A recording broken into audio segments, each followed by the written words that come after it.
Today's episode is sponsored by local landscape and outdoor space maker Terroir Designs.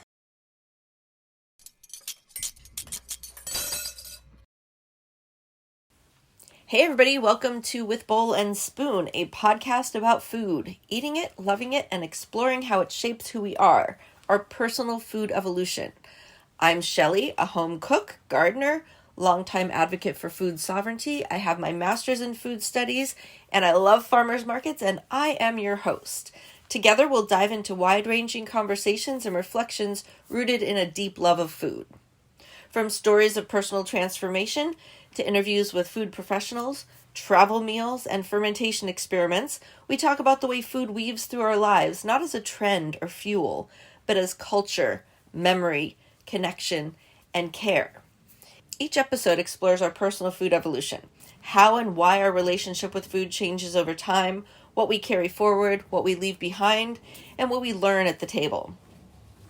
Recorded wherever the story unfolds, in kitchens, gardens, markets, and beyond, I invite you to join an ongoing journey into the heart of food and its place in our lives. Today's episode is a little different. We're not talking about food, but something that is food adjacent, something that makes a table or any gathering feel special. Flowers. I'm joined by Lauren Marzullo from Roots to Petals, a local florist who's all about unique homegrown blooms. Did you know that there are over a dozen year-round flower farms right here in Pittsburgh? I was shocked. We'll chat about growing dahlias, battling bugs and weather, and even pop-up flower buffets. They can come to you. If you love making your home feel welcoming, or you're just curious about what goes into local floristry, stick around.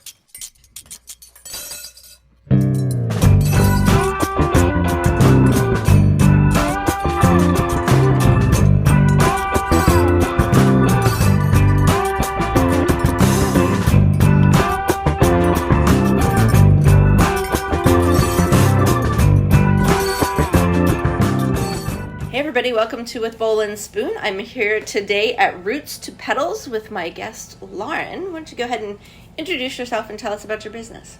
I'm Lauren Marzullo. I'm the owner of Roots to Petals.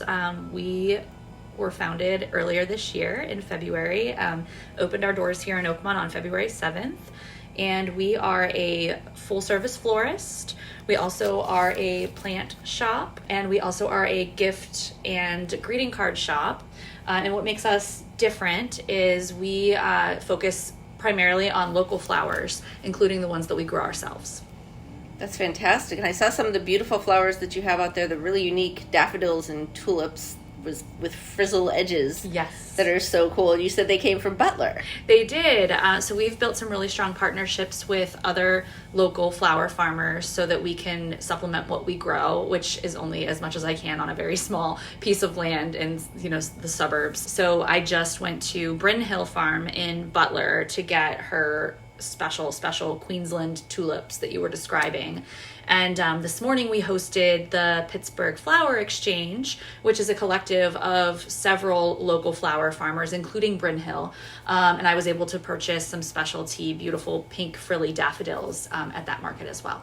Oh, cool. Yeah, it's some really neat things. So you say that you're sourcing your flowers locally. Now, here in Pittsburgh, it just snowed this week. It is April, but it snowed. How many local flower producers are there in the Pittsburgh area? I should say in southwestern Pennsylvania. Yeah, even in the Pittsburgh area, there's at least a dozen that I can think of. And as you go broader, that number gets bigger, especially as you get into the rural parts of the state.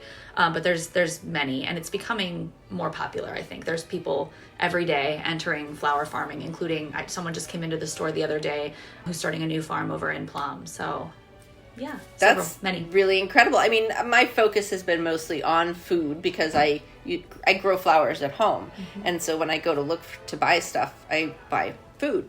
But it's good to know that there are a lot of flower growers out there. Yes, there are many. Well, that's great. And you just opened in February. We did. That's just like a couple months ago. Yes, it's been great. We've been well received. We've been busy. People are really excited about the plants. There aren't a lot of places around where you can buy really interesting house plants. So we go every week to our trusted suppliers and get the coolest ones we can find and bring them into the store. And the flowers have been really popular too. In the winter months, we did have to source, obviously, from the wholesalers in the Strip who import the flowers from either the Western United States, typically like California, Canada, and then some other international ones as well. But this is an exciting time for us because we're transitioning to predominantly local. I don't know if I'll ever be able to get to all local, but it will be predominantly local starting very, very soon. That's quite an ambition. I like that. Yes. So how did you get into flowers? Why did you decide to start this business, I guess? It's more, I mean, everybody's not getting into flowers. Flowers are pretty. Yes. But why did you start this business? Yes. So this was inspired by my friend Christine, who lives in the South Hills in Mount Lebanon. And she started growing dahlias several years ago. And she was always posting photos of her dahlias on social media. Did she have like the dinner plate dahlias? All the dahlias. Yeah. She grows so many dahlias. Yes. I think she might grow more than me. This year I'll grow 100 varieties of dahlias. Oh my gosh. Last year I grew 70 to 80. I'm not sure exactly what the final number was after there were a few duds. There always are when they come. So it started with dahlias. I grew them 2 seasons ago, fell in love with them. And then this was just as a hobby. And then last season I grew a full-fledged cut flower garden with dozens of different cut flowers. Starting in the spring with the cool flowers, to your point, there actually are things that we can plant in late winter and early spring that can survive these snaps that happen. So we grow things like ranunculus, anemones, snapdragons, sweet peas. Those are outside in our patio garden at the garden at my house, in the ground already. I did have to cover them last night. It was quite cold, sustained in the mid-20s, but they grow just fine. They're all just fine. And the growing then turned into a passion for arranging.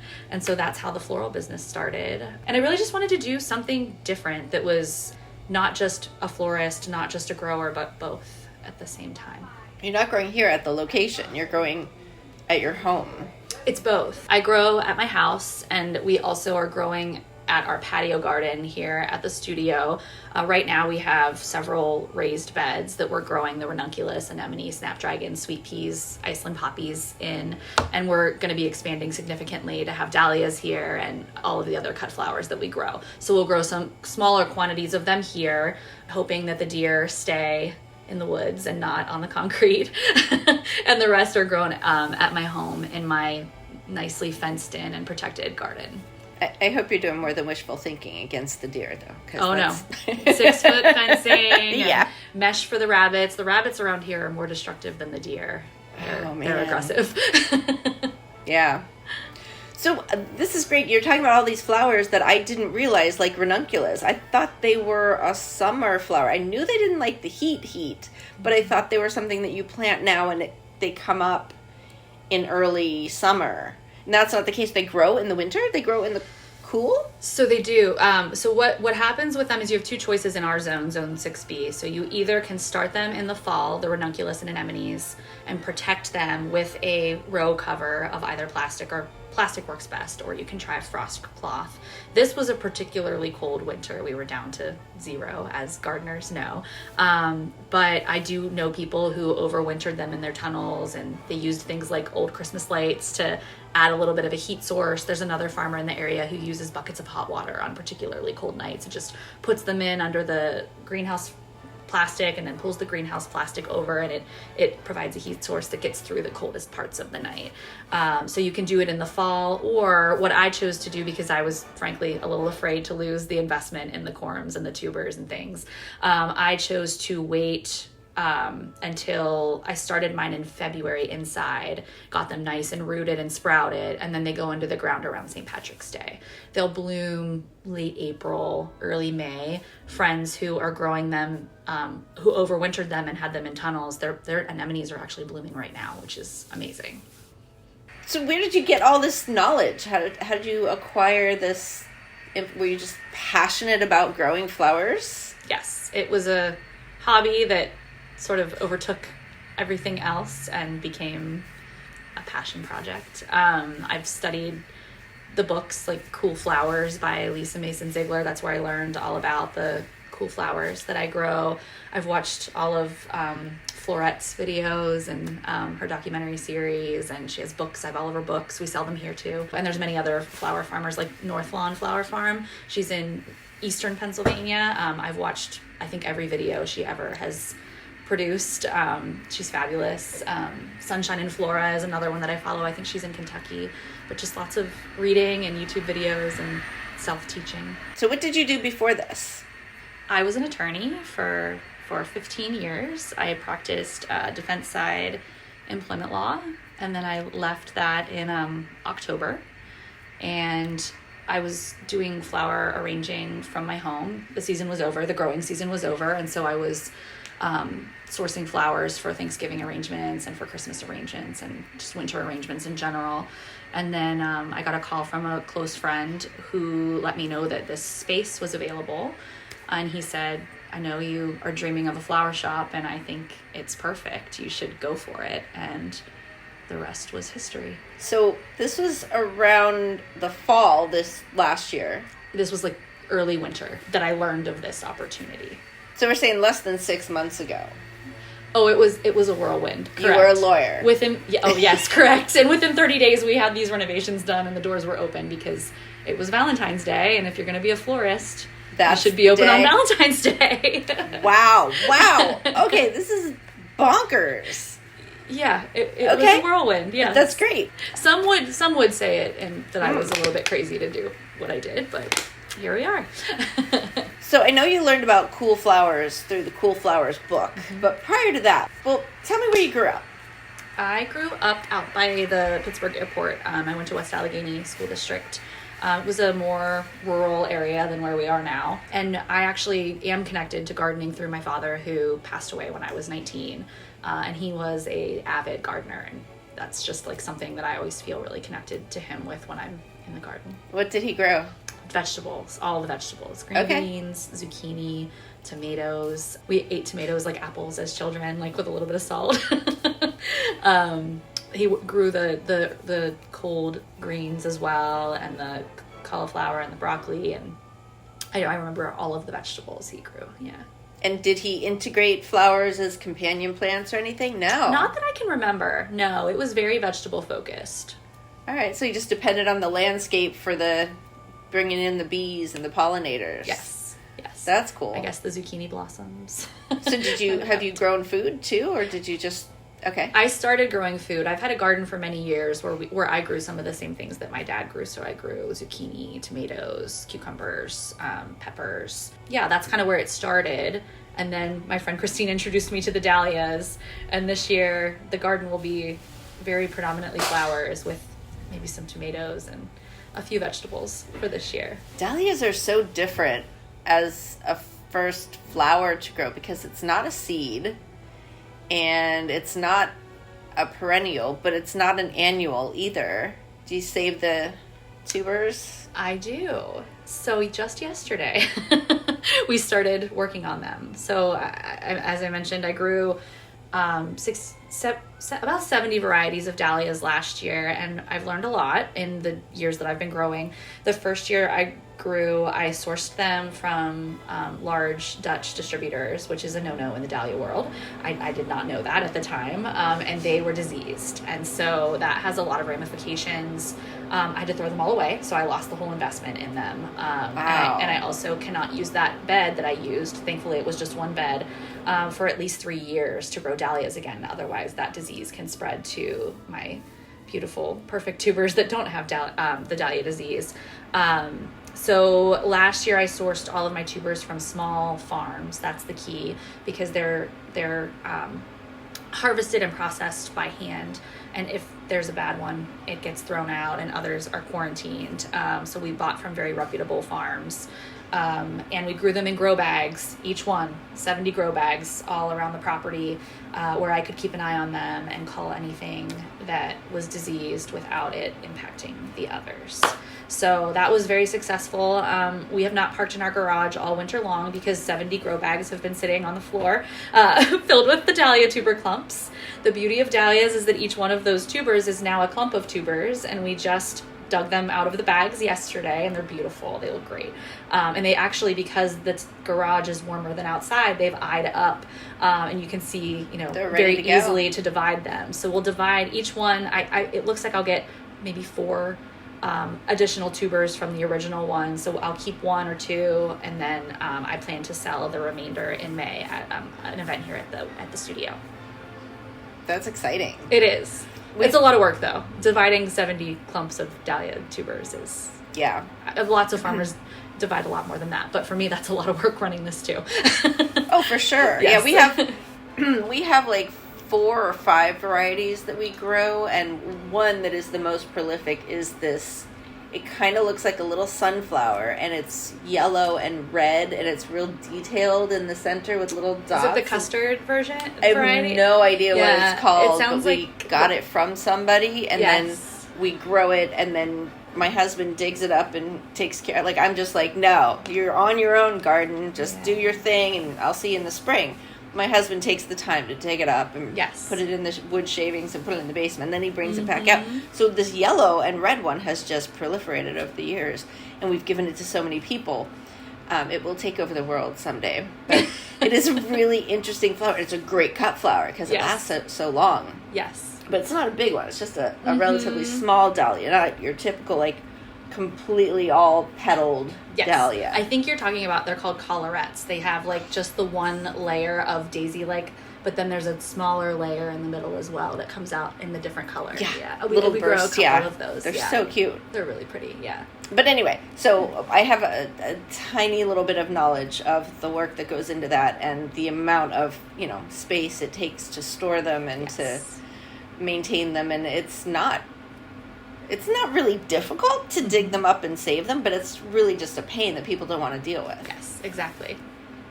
But here we really can't keep them in the ground over winter. Oh, for sure. 2 winters ago, I had some that had broken off when I harvested, and they came back up. But they're very close to the foundation of my home, and I think that they stayed a little warmer, but it was also not nearly as cold as this past winter. So you can't depend on that. I don't think that they would have survived this past winter. Now, you say that it was cold, and I know we did have some particularly colder days, and it dipped down, but it kept getting back up. So with the growing, as I understand it, at least for vegetable pests and diseases, you need to have a sustained temperature below 10 degrees for 10 days to kill the pests and the diseases that are in the soil and the plants and the leaf litter and stuff. That hasn't happened in a few years, at least, that I know of.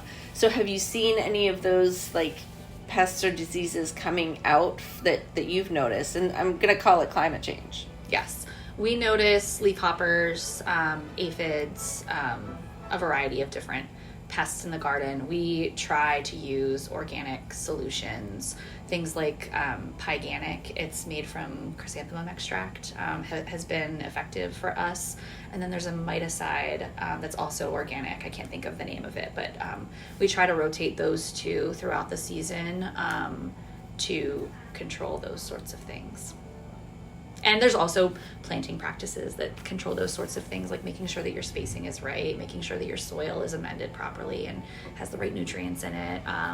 There's also a lot of interesting research going on right now about the Brix levels in your flowers. And if you can reach a certain level of Brix, which is like a sugar concentrate, then it's unappealing to the insects. And so they just move on to other plants. So that's something I've been really interested in, and just scratching the surface of learning about in connection with my friend Matt at Terroir Designs.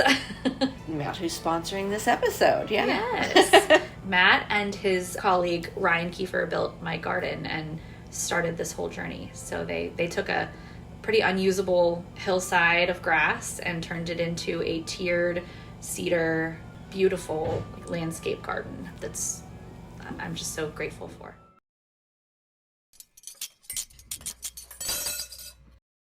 Today's episode is sponsored by local landscape and outdoor space maker, Terroir Designs. Are you dreaming of an outdoor space you'll love to spend time in? Terroir Designs brings your vision to life, whether it's a cozy retreat or a lively gathering spot. Since 2018, they've helped homeowners and businesses transform ordinary yards into beautiful, functional places you'll want to be. Their expert team works with your property's unique features to create lasting, inviting space. Visit terroir-designs.com today. Terroir Designs, creating a sense of place.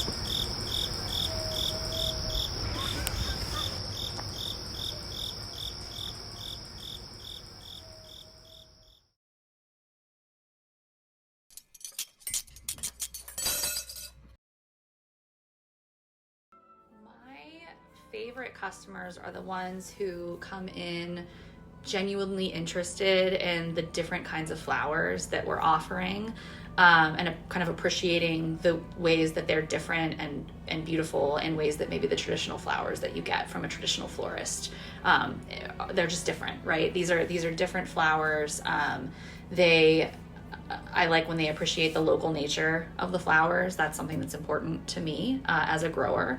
And I also just think local flowers are fresher. They last longer. Like, those are the things that I'm going for as a florist. It's the same as local food. Yeah. Exactly.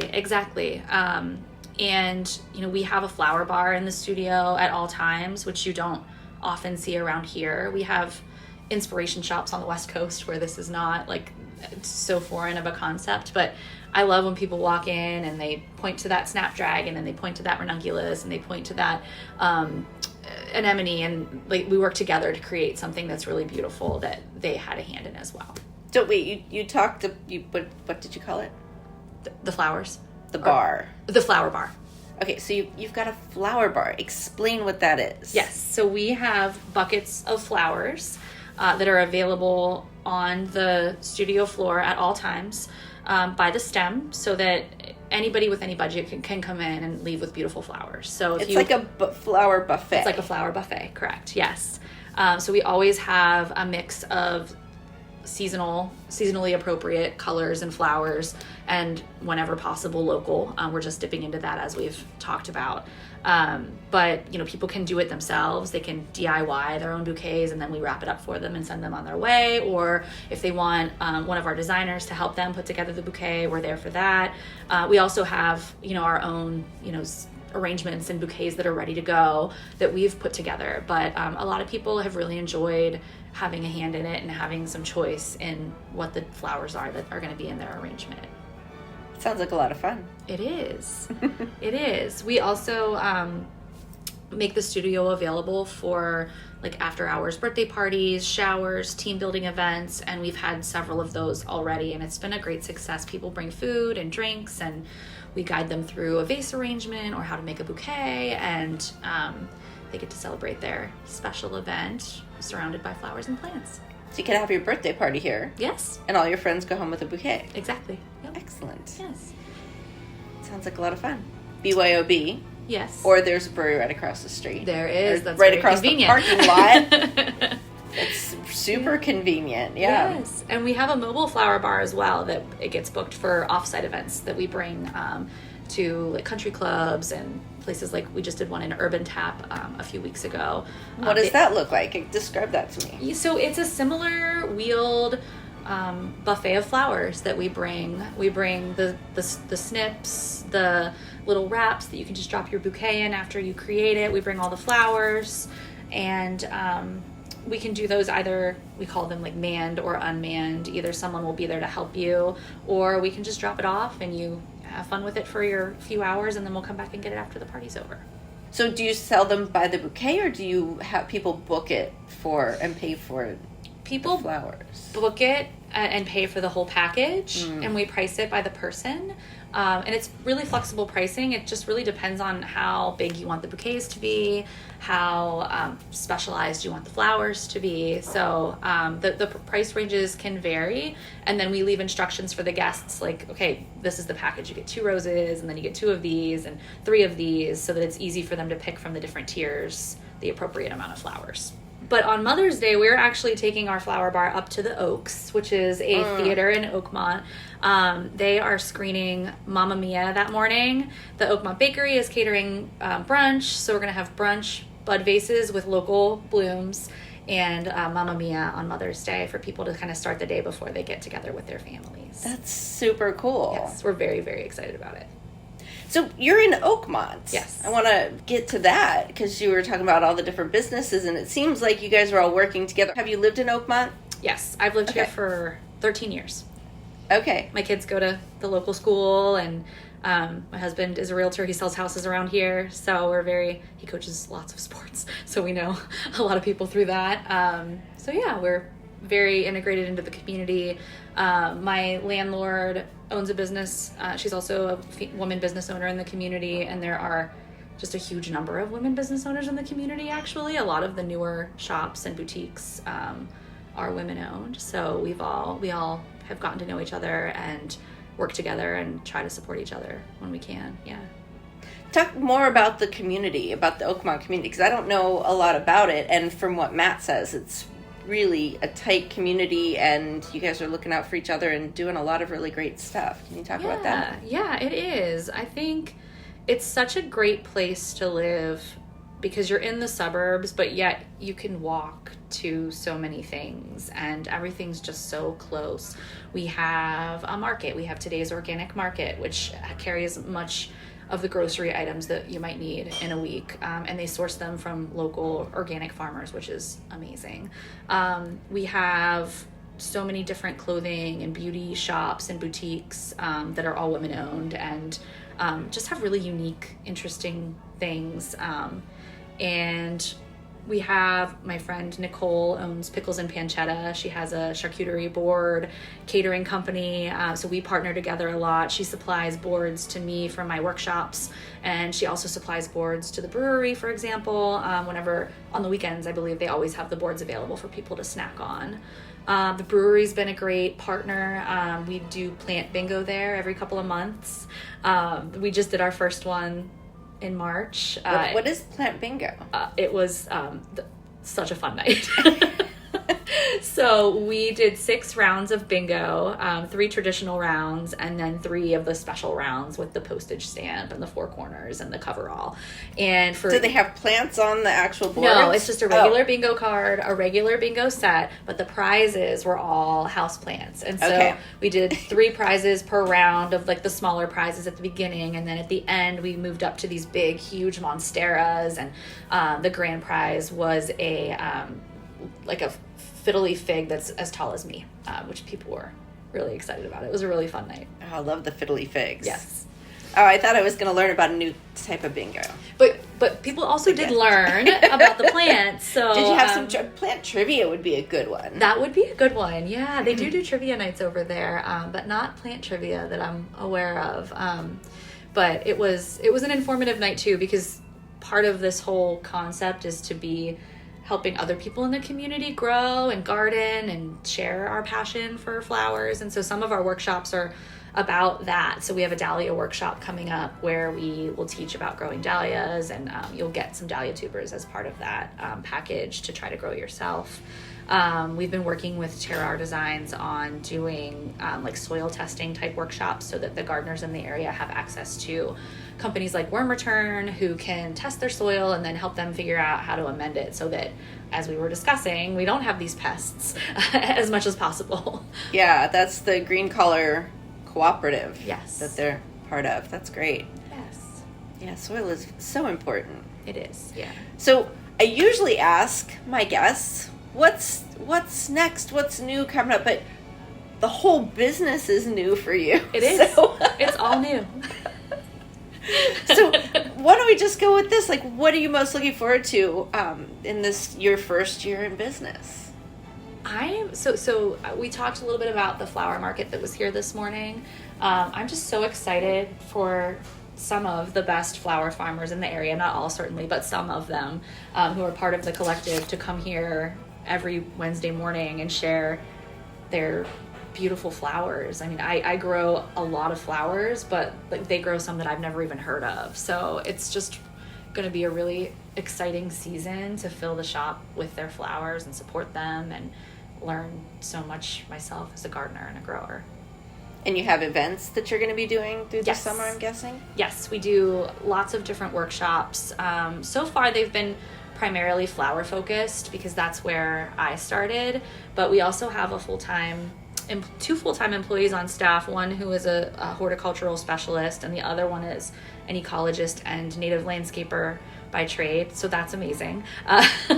And we're going to be expanding into more plant-focused workshops like terrariums and succulent gardens and plant-focused. We're still in the idea phase for the plant-focused workshops that we'll do. Are you still looking for suppliers for your flowers, or have you found all your flower suppliers? We're always open to new suppliers. The other thing that we've been looking for so much are local suppliers for our gift items and our pottery. We've had such a difficult time finding local options for pottery and gift items. There's the Oakmont Yarn Collective, I hope I got that name right, which it just rebranded, so forgive me if I didn't get it quite right, but we just spoke with them about making some like pot holders, some nice crocheted pot holders for us. Oh, like the macrame? Yes. Oh yeah, yes. The hanging planters. Yes, so we're hoping to have some of those, and we have one local potter who stopped in who's going to bring some samples for us, but we've reached out to almost 10, and there's not really been an interest in wholesale selling to a local shop like ours. So if there's anybody out there who wants to sell their local pottery here, we would love to work with you. Maybe someone who's just like practicing and trying to get their technique down and doing, like, I know in ceramics class we used to have to do 10 cylinders a day before we could get on with any actual art. Yes. So those could be funky planters. Just put a hole in the bottom. Absolutely. Absolutely. If there's a flower farmer out there who wants to get in touch, how would they get in touch with you? Email is best. It's rootstopetals@gmail.com. Where can people find out about your events and stuff? People can find us, here at the studio. We're here 6 days a week, and we have nice long hours now. We've heard the people. So we're open until 6, so people can come after work in the evenings. We're open all day Saturday, 10 to 6. We're open Sunday, 10 to 5. So we have nice longer hours now, so that people can come in and shop when it's convenient for them. 527 Allegheny Avenue in Oakmont. We're right next to the new brewery. We're right next to B Yoga, which is a really popular yoga studio in town, and also a great partner and supporter. Our website is rootstopetalsstudio.com. So that's where you can find most of our events and workshops posted. We're also on Eventbrite. We use that for some of our partnerships, like our plant bingo at Local Remedy. If you follow us on Eventbrite, it's just Roots to Petals Studio, then you'll be able to see when we post new tickets for events for things like that. Great. Well, thank you so much for being on With Bowl and Spoon. Thank you for having me.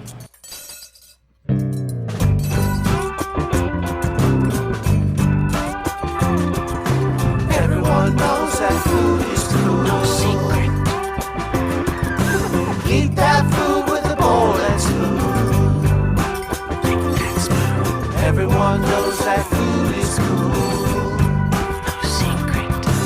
Eat that food with a bowl and spoon. Bowl.